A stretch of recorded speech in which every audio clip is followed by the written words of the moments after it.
existe nada que Deus não possa fazer.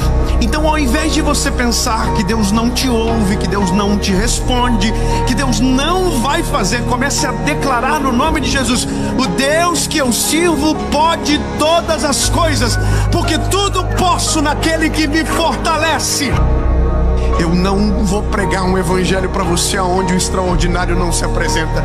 Eu não quero ser lógico a partir de agora. Me chame de maluco, me chame do que você quiser, mas eu quero que você entenda: não existe diagnóstico médico que possa parar o agir de Deus. Não existe nada nesse mundo que Deus não possa fazer. Então não me venha dizer o que Ele não pode, e comece a declarar: Ele pode todas as coisas, Ele pode tudo, Ele pode tudo, Ele pode tudo, Ele é poderoso para fazer aquilo que bem entender. Se alguém dizer, e se um diagnóstico te contrariar, lembre-se: Deus pode